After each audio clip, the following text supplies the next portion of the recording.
On July 15th, Officer Kyle Theis of the Des Moines Police Department stopped 23-year-old Montre Little and 21-year-olds Jared Clinton as they were leaving a local park in Des Moines, Iowa. Officer Theis approached the vehicle claiming he smelled marijuana, saw shake on the floor, and believed one of the men may be armed, all within the first 2 minutes of contact.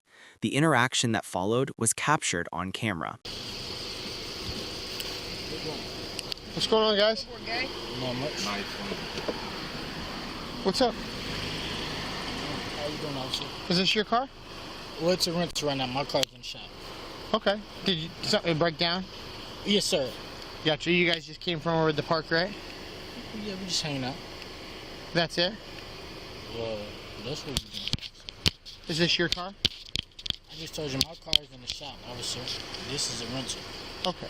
How do you start it? What do you mean? I just put my foot on the brake and I put it in drive and I Okay. drive, officer. So it's your car, though? Did they give you a fob or something? It's not my car, officer. Did they give you a key fob or something? Or Yes, sir. Officer. like, what does it do? Does it? You see, that should let you know that it's in. Okay. Do you have any weapons on you or in the car? No, officer. Okay. Can I be honest with you? It smells like marijuana in the car, and I can see shake on the ground.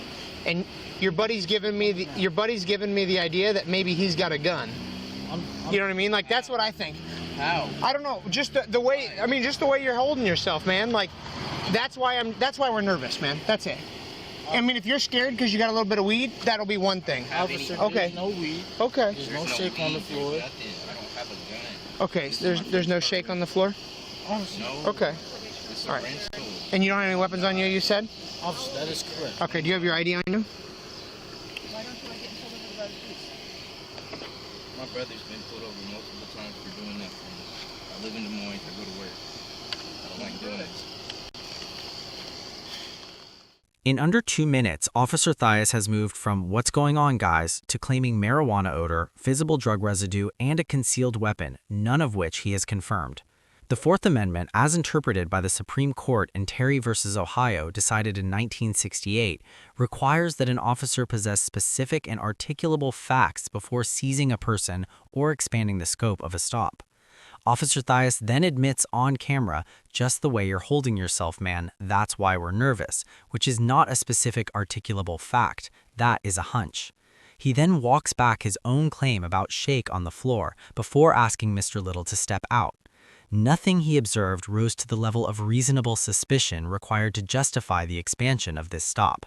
This is where the interaction begins to unravel legally. Okay. You ain't got no weapons on you? Officer, no, sir. Go ahead and step out, Montre. Yep, I just told you why. 3 times. You want me to recap again? Officer, look, my hands is up. Yep, your hands are up, and now I'm asking you to step out of the car. I gave you my ID. You gave me your ID. Go run it. Yep, I don't want to. I'm not walking away from this car. Officer, can I ask you why? Yep, because I just told you, step out of the car. If you don't want to go to jail, I would expect you to please listen. I mean, I told you I'm a cop. Face the car when you step out. Face the car when you step out. Face the car when you step out. Don't flex. Don't flex. I don't know what you're doing, man, but you need to knock that off. Stop pulling on your arms. What's going on, dude?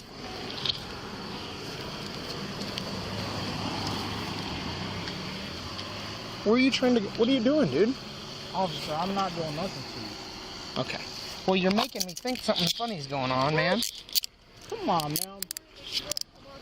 You're not under arrest. You're just put like me- you're like pulling away like you're gonna do something silly, and I don't want that. What?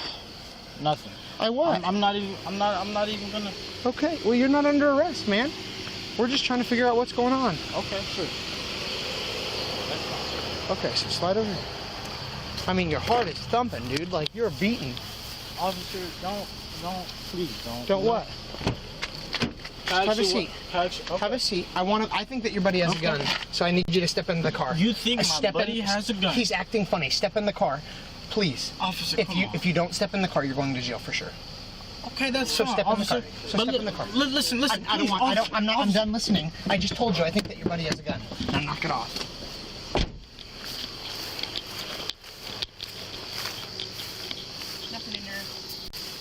front your feet just a little bit.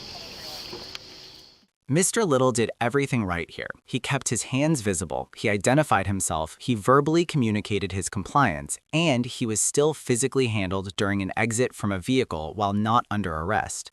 In Pennsylvania versus Mims, decided in 1977, the Supreme Court held that an officer may order a driver out of a vehicle during a lawful traffic stop.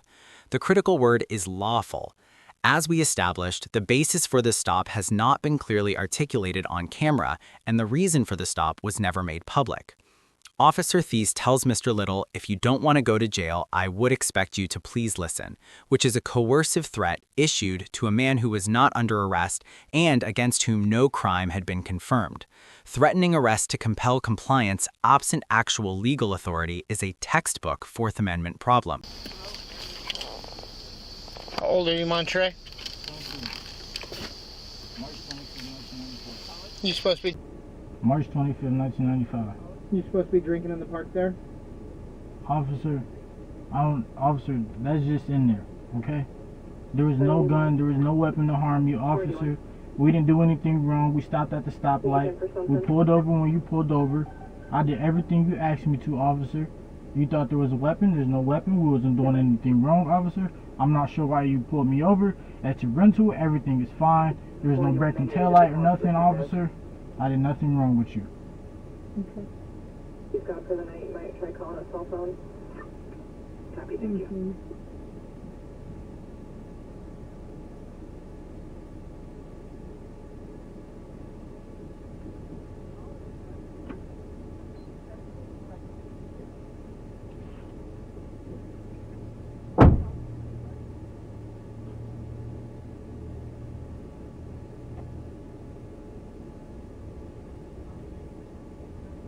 How's your day going, officer? I'm good, brother. That's good, man. If I take them handcuffs off you, can you dump out that bottle of alcohol for me? Oh, I could do it anytime, officer. Is that good? Yeah, of course it You is. good? We straight? Okay. So here's the deal. Like, you and I know. I mean, let's start over. Let's roll with each other. Did I make anything up when I said the car smelled like marijuana? Yeah, a little bit. A little bit. Hold on. Because there was nobody smoking in the Is car. there marijuana shake on the floor of the car? Officer, that was cigarette ash, okay? You didn't find no marijuana. I'm not charging you with marijuana. But here's what. If you want me to be real with you, like, I want you to be real with me for a second. Like, did I make that up? You know what I mean? Did I make it up? I believe so, officer. Okay, so you want me to just write you the ticket for the stuff that I have to write you tickets for? If you think that I'm lying, like, then we'll go to court and we'll talk about it then. Okay. Or do you want to just be real with me and I'll be real with you? Wow, officer. Right? I would like to pull out my alcohol like you asked me to, officer. You didn't find anything. We wasn't doing anything, officer. Okay. So you're not going to admit that you maybe were around people smoking or something like that? Officer. Were you around anybody smoking? Cigarettes. That's it. What you just watched is a textbook attempt at a solicited confession. Officer Theis frames the conversation as a mutual honesty exchange. Let's start over. Let's be real with each other. But what he is actually doing is attempting to get Mr. Little to admit to marijuana possession after a search found nothing chargeable. In Frazier versus Cupp, decided in 1969, the Supreme Court affirmed that deceptive interrogation tactics by law enforcement are constitutionally permissible, meaning officers can and do use friendly conversation as a tool to extract admissions. Mr. Little's response, refusing to confirm the officer's account and instead pointing out that nothing was found, was exactly correct. The Fifth Amendment protects every citizen from being compelled to incriminate themselves, and that protection does not evaporate because an officer asks nicely. Mr. Little just quietly exercised one of the most powerful rights in the Constitution. Officer, there's no weed shake on the floor, officer.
All right.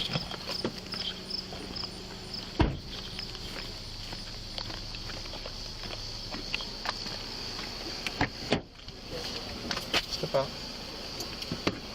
Raise the car.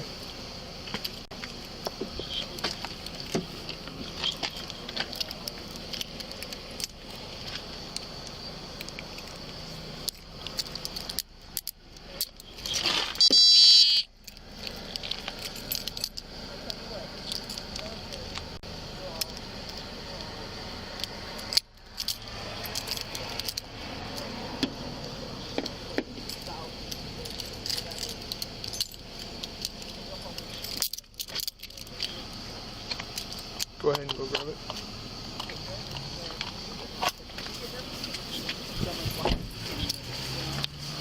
So just try not to be nervous, and then it won't make us nervous. Okay? Usually when we see that with somebody sitting there like that, like there's a gun right where you know what I mean? Like I'm telling you, like that's what happens. Okay.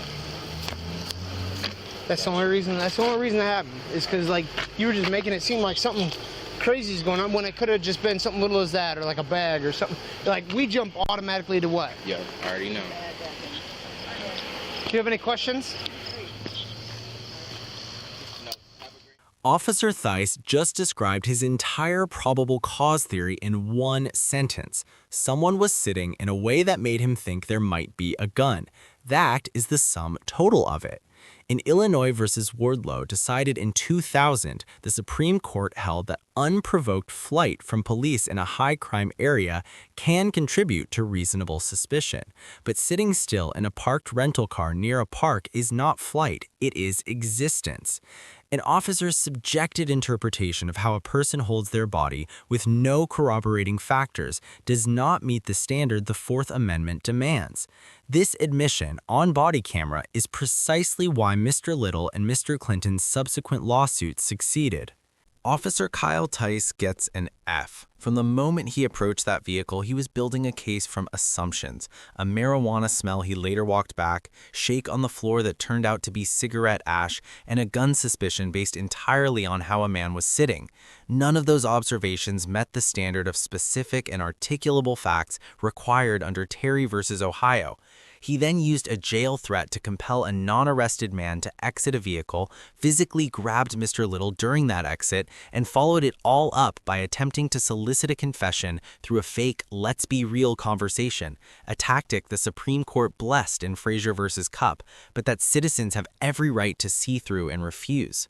Officer Theis was later removed from patrol duty following an administrative review, and the city of Des Moines paid $75,000 to settle the lawsuit that followed this stop. His own arrest data, 253 arrests in 2017, roughly half of them black residents in a city that is only 11% black according to the U.S. Census Bureau, paints a picture that extends well beyond one bad stop on one afternoon in July. Montre Little and Jared Clinton both get an A. They stayed calm under pressure, they kept their hands visible, they answered questions without handing the officer the confession he was fishing for.